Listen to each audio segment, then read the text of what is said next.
For a second, then it comes on. There we go. Hello. Thanks for jumping on with us tonight, you guys. I have a special guest over here. Celebrity guest. Celebrity guest who decided to join me. So thank you for jumping on, and thank you for watching the trot lesson video that I posted last week on Thursday, I guess it was. And if you have not seen that video, and if you have not seen the second video, the follow-up video, then I will post the link. When I'm done with this live, I will post the link up at the top. But you can find it elsewhere on our page if you're anxious to get it. You just have to put your email in, and then you will automatically get the first video, the second video, and you'll get the audio lesson. So definitely do that if you have not already, because that's what we're going to be talking about tonight in this live. And what we are going to discuss a little bit in the live is how to use that trot exercise, the 1 to 10, to improve your ranch riding. So I want to give you some really tactical advice and some, I can see some of you guys are jumping on now. Thank you for letting me know that you're here. That's super. So I want to give you some really tactical advice for how to implement this exercise in the videos, and how to improve your scores, how to eliminate some penalties, and just how to feel more confident with your trot for your ranch riding.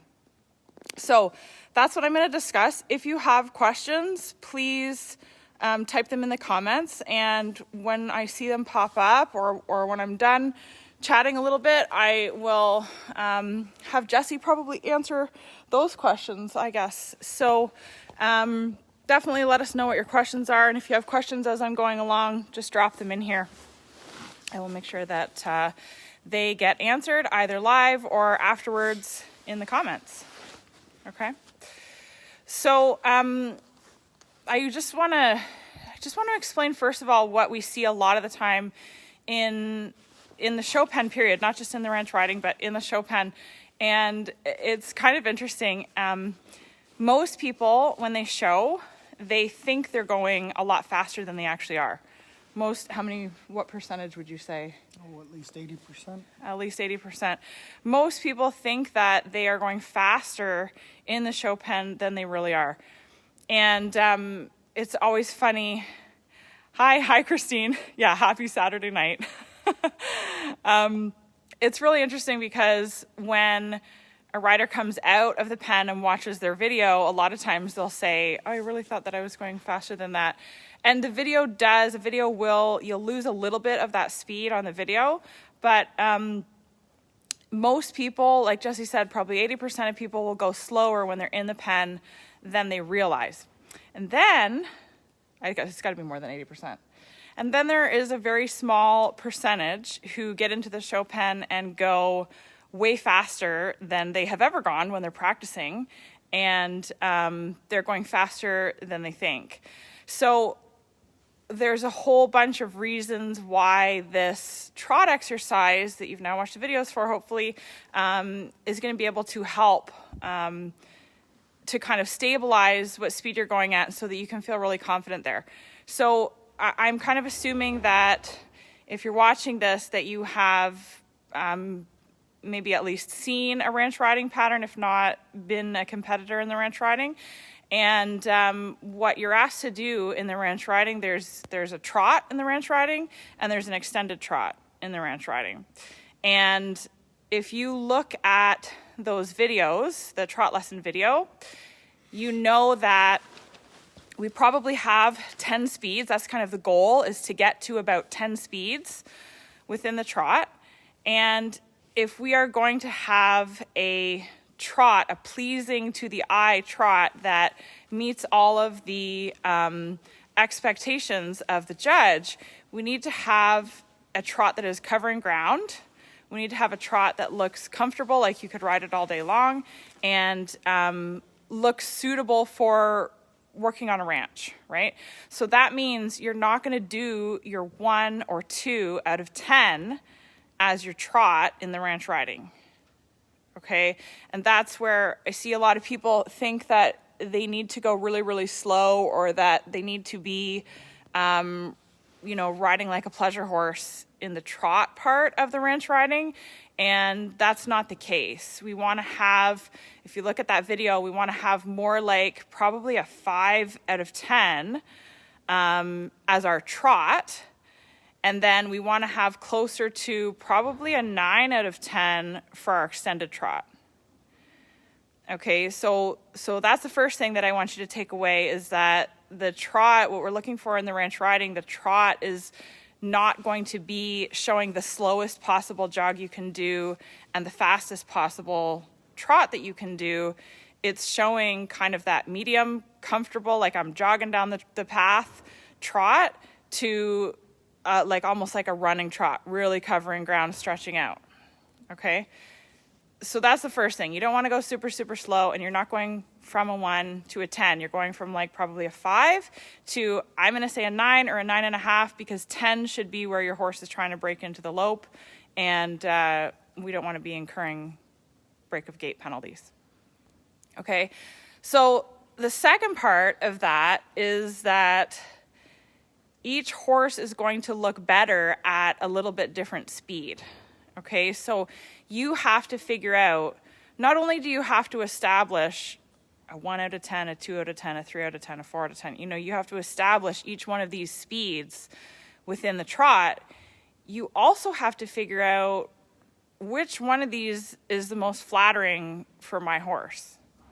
So if my horse doesn't have a super, super fast trot, he just physically cannot do a fast trot, then I might have to jog a little bit slower for that trot, where it's the trot, not the extended trot. If he doesn't have a really, really great extended trot, I might have to go a little bit slower for my trot, right? Or I might find that to do the steering component of the ranch riding class, so, sometimes there's that shape where you're having to jog. It's like a serpentine, yeah.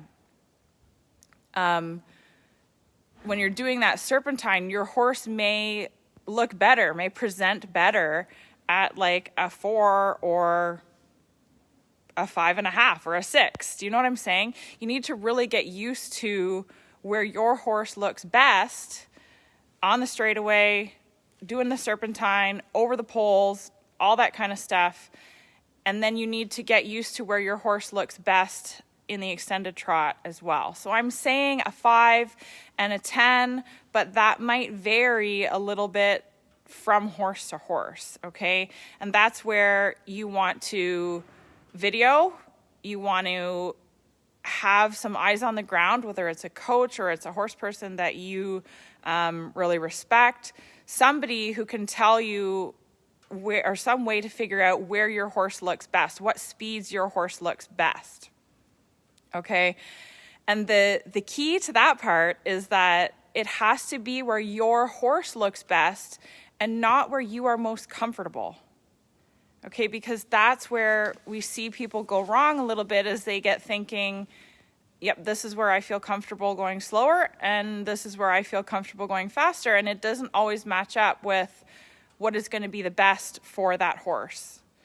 Okay, so we want to figure out what is most flattering for the horse. The rider is not being judged in the ranch riding, it's the presentation of the horse. So we need to figure out where it's most flattering for the horse.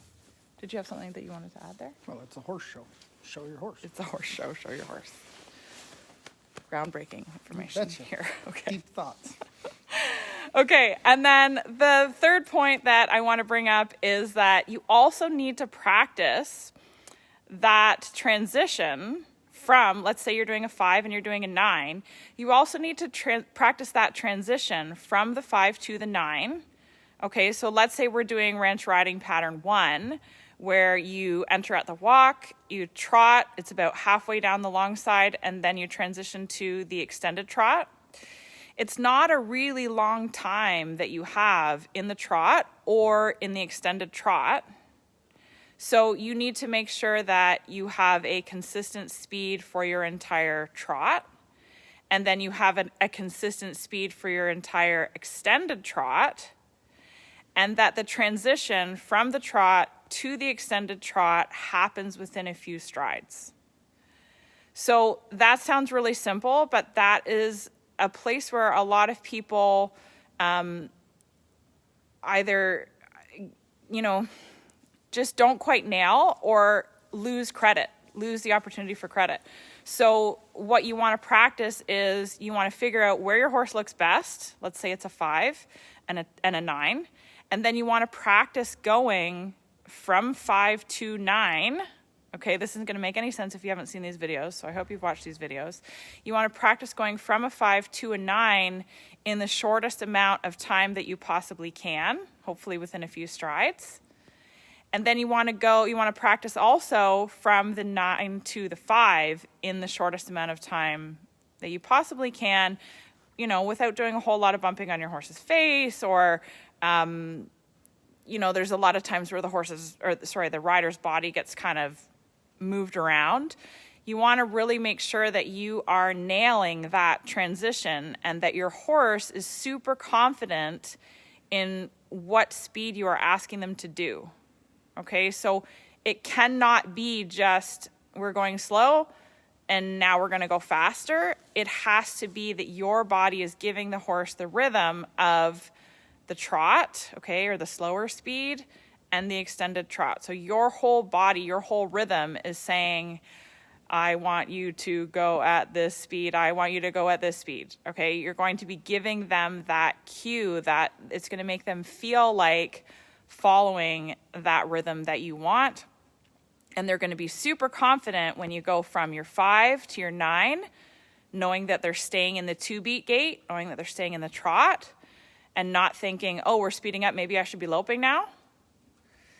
And same thing coming down where they're really confident in knowing, oh, we're sticking with the 2-beat gait, but we're slowing right back down to a 5, right? They're following your body rhythm and they're not thinking, oh, I'm slowing down and then break to the walk. So I hope that you find that helpful, and I hope that you can use some of this as some inspiration for some of your work sessions. If you have some questions, please let us know. You can type them in right now and Jesse will address those. But what I'm hoping that you take from this is that you are really able to establish a 1 through 10, or if you're a more beginner rider, you may not have 10, you may have 3, or you may have 5. And you get really comfortable with each one of those speeds so that you can do any one of them at any time, and you can transition from any one of those to another one, back to another one. You could jump all over the place and you could just automatically nail whatever number that is. Your horse knows exactly where to be and will follow your rhythm there. Okay, so you could practice.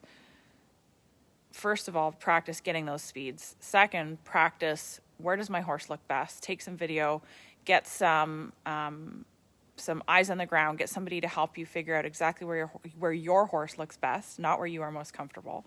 And that changes in arenas too. Oh yeah, that's a good point. Mm-hmm. In a smaller arena, if I got one that's real big-legged and wants to really stride out, maybe I can't let them do that. And if I'm in a small arena, I can let one go out. Each arena is different, not just, you can't show them the same way you did last week and expect the same results in a different arena. Yeah, that's a good point.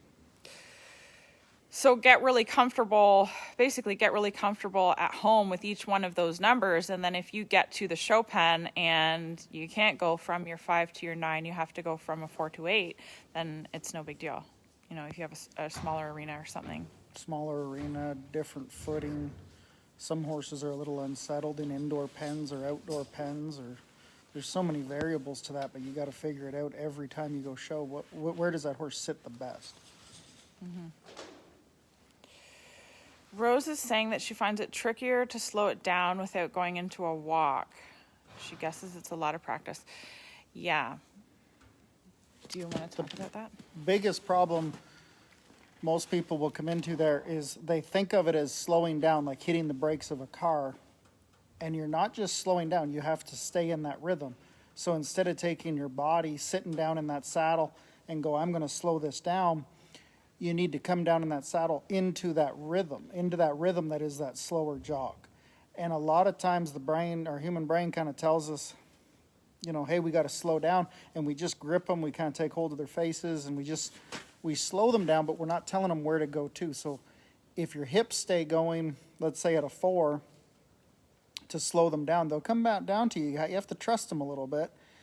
And if you just sit down and go, I'm going to slow down, and then try to catch them before they break to a walk, when you go show, you'll always take a break a gait penalty on that one. So it's so important when I'm showing and I come down on a horse that really can shut down well, the degree of difficulty is raised and you'll score higher if you can really bring them down really dramatic and really nail that. You know, one stride, they've went from a 9 to a 4, and they do it right away, but you raise the degree of difficulty is raised, so if you pull it off, you'll get rewarded, but there's a better chance of them breaking gating, taking a huge penalty. So what I do when I come down into that slower gait, and even the reiners, when we do a large fast to a small slow, you see a lot of break of gaits there, is when I come down, I have to think of it as I'm still, I do a thing with my hand where it's like I'm bouncing a ball. And it's 1, 2, and I keep that rhythm with my body so that they're still going up and down and still moving, so that I don't jam up and have them break into a gate. Especially the reiners, you know, they're real quick to want to stick both hocks towards the ground and slide a little bit and take that break a gate.